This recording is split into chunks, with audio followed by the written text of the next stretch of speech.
Hey Cubing Gang, Alfred here.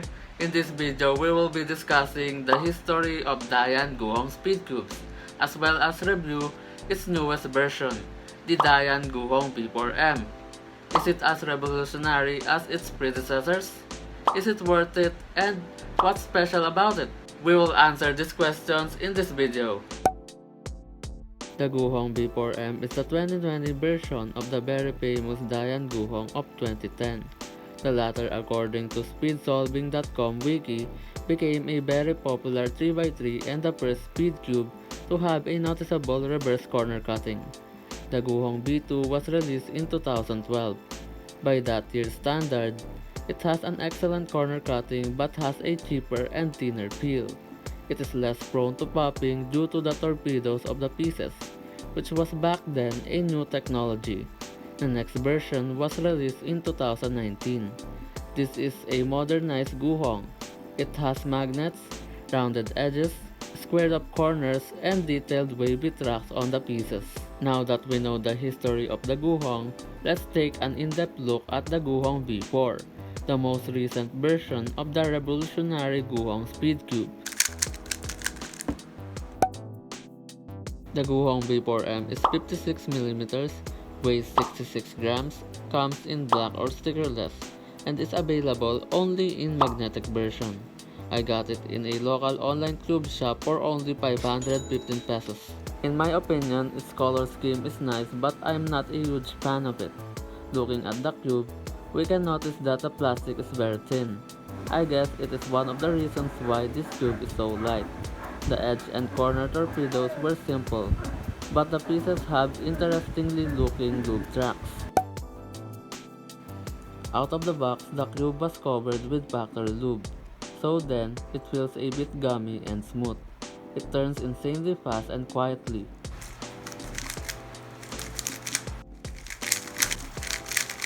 The corner cutting is good because the tensions were very loose.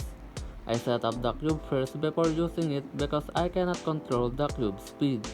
But overall, my first impression was this cube is not bad.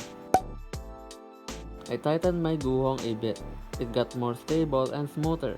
However, the corner cutting decreased due to the tight tensions. But it's okay because it doesn't corner twist very often.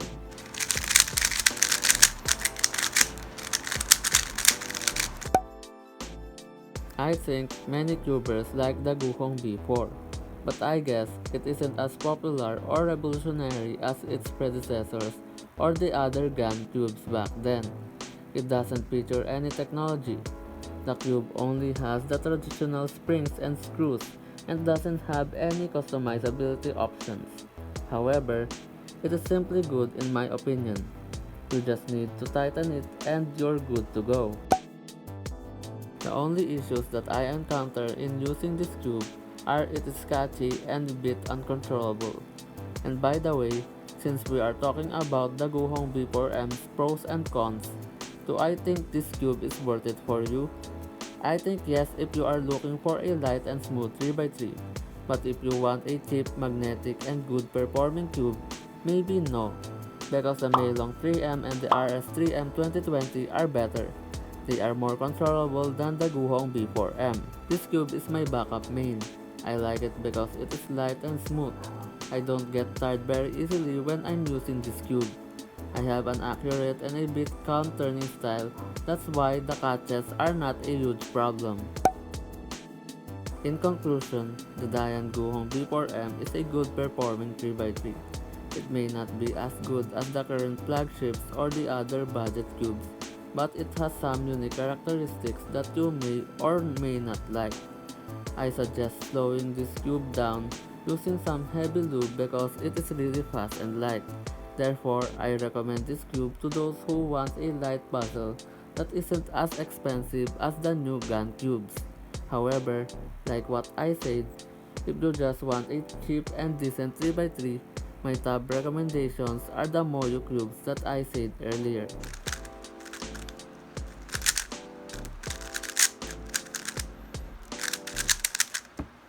That's it for this review. Thank you so much for watching. Again, this is Alfred. If you want more educational and entertaining cubing videos, Just like, comment, and subscribe. I'll see you all next time.